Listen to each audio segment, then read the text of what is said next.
A continuación, tendremos nuestra conferencia magistral, Dr. Miguel F. Jiménez, COVID-19, ¿cómo será nuestra nueva normalidad?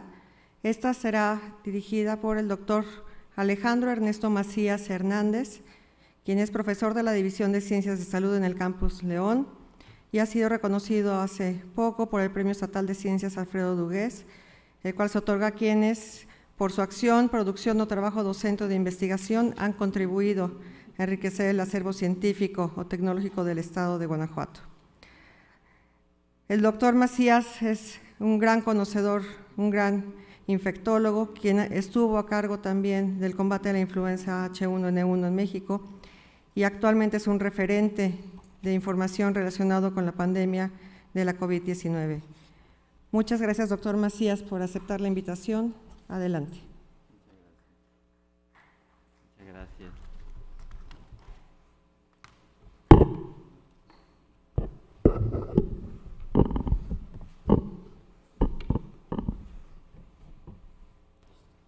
Muchas gracias.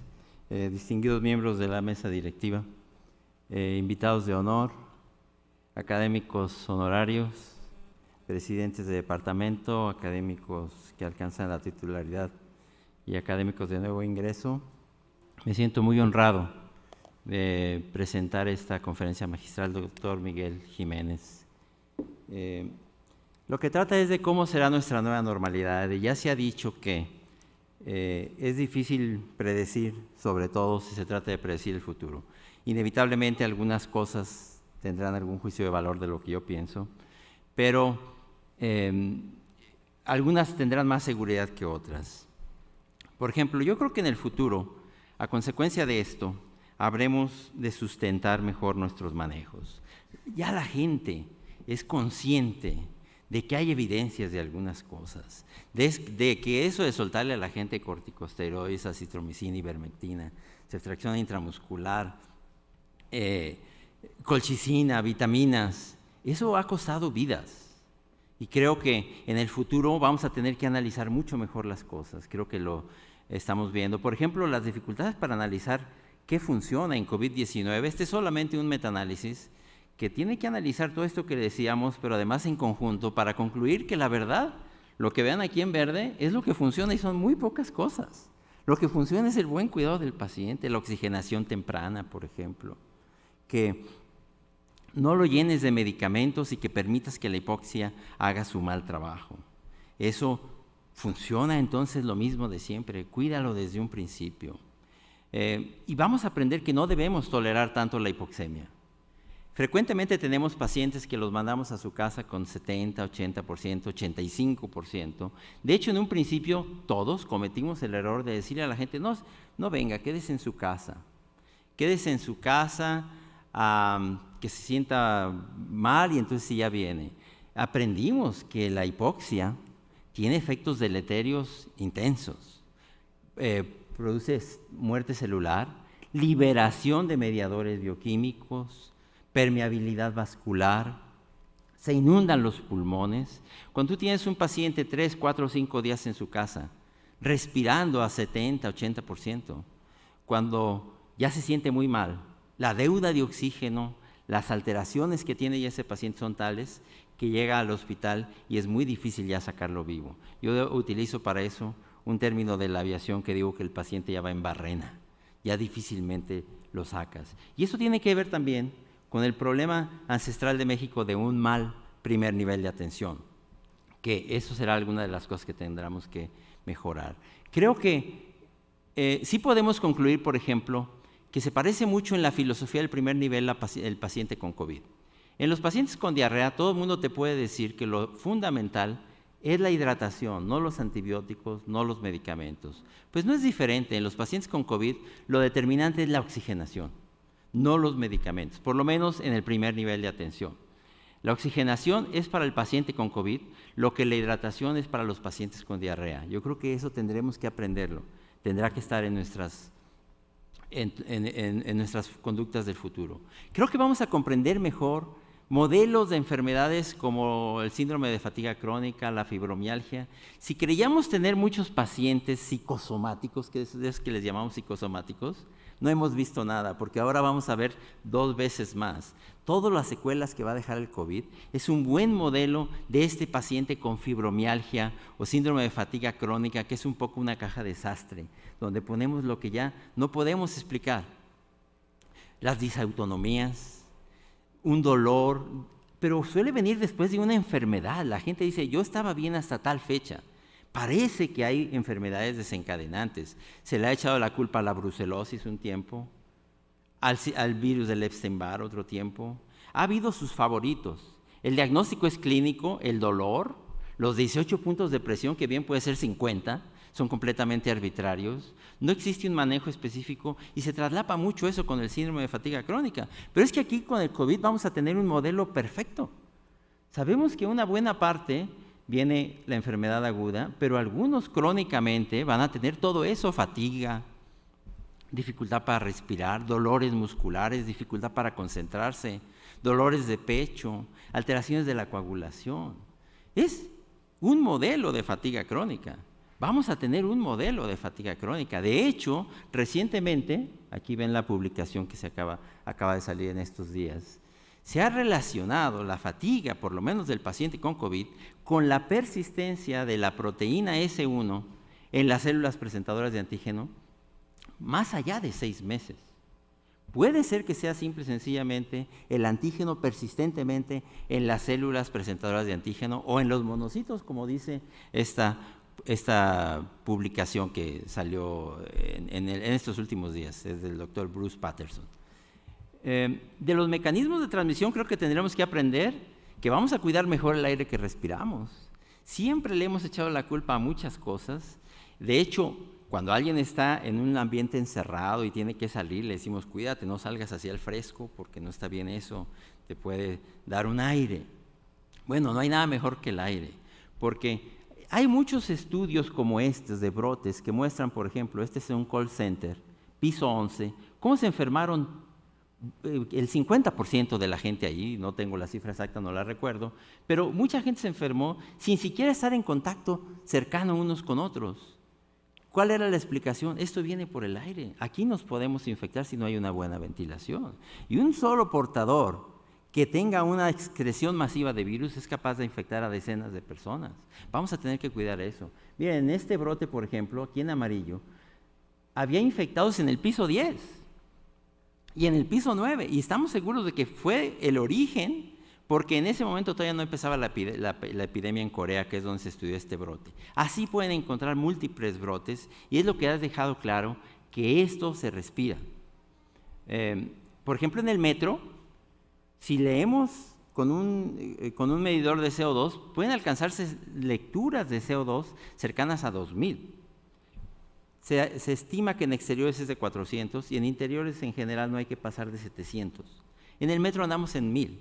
Si tú subes al metro, aunque te subas con un cubrebocas, y hay una gran cantidad de virus, el cubrebocas no es perfecto y te puedes enfermar. Yo creo que mucha gente ha enfermado así. En nuestras unidades, en el metro, en nuestras escuelas, vamos a tener que atender eso, la ventilación. Esta es una terapia intensiva y aquí hay un medidor de CO2, no alcanzan ustedes a ver la medición, pero es igual que en el metro, 1850.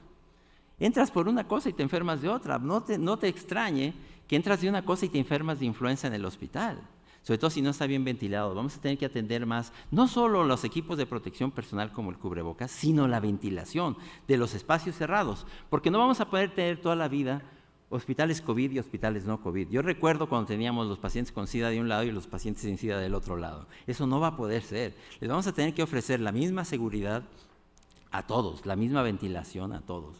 Estamos muy probablemente abusando actualmente de los equipos de protección personal. Estaba bien en un principio, no sabíamos. Bata, doble bata, gorro, doble gorro, bota, doble bota, pantalón, casaca, careta. Ahora lo que sabemos es que necesitamos un buen cubrebocas. Probablemente unos lentes de protección, evitarnos las aspersiones de antisépticos y no llenemos al planeta de material desechable si no se necesita. Si se necesita está perfecto, pero si no se necesita ya tenemos que abandonar muchas de esas cosas que implementamos. El cubrebocas llegó para quedarse, al menos en invierno, como en las sociedades orientales. Aquello de que las gotas de menos de 5 micras son las que flotan y las demás se van al suelo, podemos decir con precisión, por todos los estudios que ha traído esta pandemia, que son mentiras, hasta gotas de 100 micras pueden flotar. Y hay estudios de dinámica de líquidos que lo muestran, y más allá de 8 metros.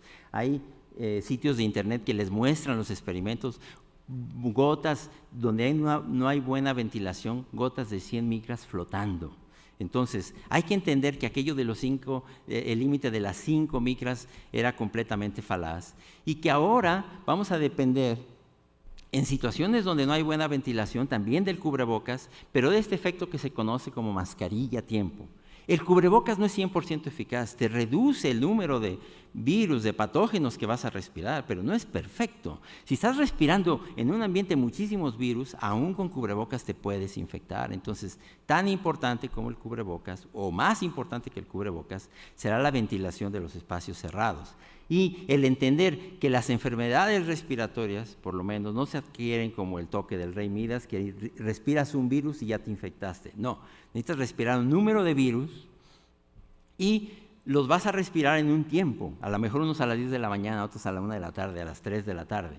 Cuando lo acumulas es que te enfermaste, y para eso sirve un cubrebocas para el emisor y el receptor. Sobre todo en las épocas de invierno. Ahora estamos en pandemia y el virus se distribuye en todo el año. Pero en épocas de invierno, básicamente los que co-circulan son el virus incisional respiratorio, particularmente en los niños, los coronavirus, todos, los catarrales también, y el virus de la influenza. Y a eso nos tenemos que enfrentar en cada invierno con mejores herramientas que van a depender mucho de las nuevas vacunas y de la ventilación. Y un buen uso del cubrebocas, que te cubra del puente de la nariz con un moldeador nasal para que no deje entrar el aire por un lado, y como lo usa este niño, del puente de la nariz a la base de la barbilla. Si no usas así el cubrebocas, es como si no lo trajeras. Tendremos que tener mejores sistemas de vigilancia. Tenemos ahora un semáforo, pero fíjense que es difícil pintar todo un semáforo. Por ejemplo, ¿cómo pintamos todo de verde la Ciudad de México? La Ciudad de México puede ser un país diferente. Yo vivo en Guanajuato, y la situación en León es completamente distinta frecuentemente de lo que está en Celaya, que está a 100 kilómetros de allí. Entonces, creo que tendremos que tener mejores sistemas de vigilancia. Por ejemplo, miren, ahora, en relación con el Caribe y Centroamérica, los países que tienen más actividad son Costa Rica, Panamá y Cuba. Y México está entre los que tienen poca actividad. Sin embargo, si ustedes ven, los países que hacen muchas pruebas son precisamente Panamá, Costa Rica y Cuba. Y México tiene este nivel de prueba. Entonces, no es sorprendente. Si tú ves el porcentaje de positividad, eso ya es otra cosa. O sea, de 100 pruebas, ¿cuántas son positivas? Ahí México encabeza la lista con 25%. Quiere decir que en México todavía tenemos un buen camino por recorrer. Yo creo que tendremos que llevar esta vigilancia al extremo, o tendremos que darle más atención. Tendremos que, como ha hecho un esfuerzo ya la UNAM, como ha hecho un esfuerzo el Seguro Social, el Instituto de Referencia Epidemiológica, la Secretaría de Salud, el Instituto de Salud Pública, conocer las variantes, porque eso nos va a cambiar las cosas. Fíjense que la variante mexicana que circulaba con mayor presencia, la 519, está cada vez más siendo sustituida, sobre todo, dependiendo de las regiones, por la variante alfa, antes conocida como inglesa, la variante gamma, antes conocida como brasileña, y recientemente, aquí en Ciudad de México y en algunas zonas de la República, la variante Delta, que es la más peligrosa de todas, antes conocida como variante de la India. La vacunación salvará vidas, y quizá apreciemos más a las vacunas. ¿Por qué pongo quizá? Porque ya hemos aprendido que por más que hagan las vacunas, siempre va a haber gente que se les resista, y siempre va a haber quien diga que no funcionan y quien las ataquen. La genialidad del ser humano se ve, y es un verdadero tributo a la humanidad, cómo en 10 o 15 años desarrolló la humanidad una vacuna que habitualmente hubiera tomado 10 a 15 años. Estudios de fase 1, fase 2, fase 3, estudios en células, en animales, todo en menos de un año. En el futuro seguramente el mundo recordará eso como un hito en la historia de la ciencia y de la humanidad, ese desarrollo.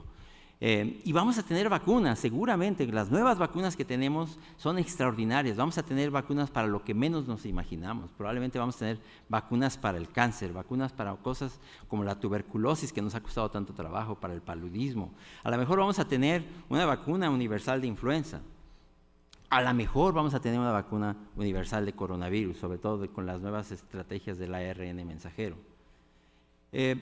Eso va a ser seguramente un catalizador. Esta pandemia, todo lo malo, el sufrimiento y muerte que nos ha traído, nos va a dejar algunas cosas buenas. Y como la aviación en las grandes guerras mundiales dio un salto cuántico, seguramente la vacunación será uno de los grandes productos. Actualmente tenemos en México aproximadamente el 25% de la población vacunada, de la población total, y alrededor de entre ya el 15 y 20% con un esquema completo, pero nos falta mucho. Y sin embargo, no nos falta tanto si consideramos que en México, estos son cálculos de la Universidad Autónoma de San Luis Potosí, ya más del 60% de la gente tiene anticuerpos de alguna manera, tiene inmunidad, para no reducir todo a los anticuerpos. Y esa inmunidad la adquirió ya sea porque se infectó o porque se vacunó. Y ya estamos alrededor del 70%. Y diríamos, bueno, es que en un principio decíamos que la inmunidad de rebaño la íbamos a lograr con el 70%, ¿ya la hicimos? Pues no. Este virus nos ha mostrado que cuando creemos que lo estamos alcanzando, va a cambiar. El virus original le dimos un R0, un ritmo reproductivo, de 2 a 2,5. Pero después, cuando se fue a Europa, cambió a 3. Después, la variante alfa, la de Inglaterra, cambió a 4 o 5. O sea, una persona puede infectar a otras 5. La variante Delta ya infecta alrededor de 8, entre 5 y 8. Y la variante Delta Plus se supone que puede ser todavía peor, no está todavía bien medida. Ya se está pareciendo a las paperas y probablemente en el futuro al paludismo. ¿Qué quiere decir? Que vamos a estar como el Aquiles y la tortuga, creyendo que ya pronto alcanzamos la inmunidad de rebaño, pero ya la vamos a llegar, y la verdad es que nunca la vamos a alcanzar, porque este virus no se va a ir y vamos a tener que aprender a coexistir con él. Seguramente tendremos que coexistir con él para que no nos derrumbe las instituciones, los hospitales, pero que sigamos haciendo nuestro trabajo. Y una cosa creo que es claro que podemos sacar de esto. El que no se vacune, quien no se vacune, el que no se vacune, la que no se vacune, tarde o temprano se va a infectar. Así le tome un año, así le tome 10 años, así le tome 20 años. Pero esto no es como el sarampión, que si los demás se vacunan a ti te protege. No, este virus va a estar cambiando, este virus va a estar presente y este virus eventualmente no está en paz hasta que no infecta a todos los que no tienen inmunidad. Estoy a 2 minutos de terminar. ¿Qué habremos de hacer mejor? Creo que tenemos que invertir más en salud. No podemos seguir siendo un país que invierte tampoco en salud. Tenemos que tener un mejor sistema de atención primaria. La atención primaria que se enfocó en dar inyecciones de dexametasona, ceftriaxona, ivermectina, lo que ustedes me digan, eso ha costado muchas vidas en México. Contar con más y mejores camas de terapia intensiva y personal capacitado, con zonas de crecimiento en los hospitales. No es nada más poner ventiladores. Sacar vivo un paciente del ventilador es una de las disciplinas más finas de la medicina. No es más difícil que volar, por ejemplo, un Boeing 727. No, es una disciplina muy difícil, no es nada más ventiladores, necesitamos mejores camas, más personal, una estrategia nacional de insumos y oxígeno para las situaciones de pandemia. Tenemos que aprender a ventilar los espacios cerrados. México tiene la gran fortuna de no tener climas extremos, podemos hacerlo. Tenemos que vacunar con prioridad al sector salud, de influenza, de COVID, y particularmente de todas las infecciones que se puedan desarrollar en los hospitales, en los centros de salud. Tenemos que, y aquí yo quisiera dar un tributo a todas las instituciones mexicanas que lo están trabajando, producir nuestras propias vacunas. México era un productor de vacunas y reactivos de inmunógenos. México, Colombia, Chile, éramos productores de vacunas, pero fue más fácil dejar, en las décadas anteriores, fue más fácil dejar de hacerlas, fue más fácil comprarlas, porque eran baratas. Y ahora vimos lo caro que nos cuesta eso, que cuando se necesitan las vacunas, los ricos también lloran, porque aunque tengas dinero, no te la puedes poner, simple y sencillamente no hay suficientes. México está haciendo un gran esfuerzo a través de sus universidades, de la industria privada, el Estado, el gobierno, de tener nuestras propias vacunas. Yo creo que hay que dar todo el apoyo que podamos a eso, porque esto no nos debe volver a aprender. Y tenemos que aprender las lecciones para que esto que nos pasó no nos vuelva a pasar. Son muy amables por su atención.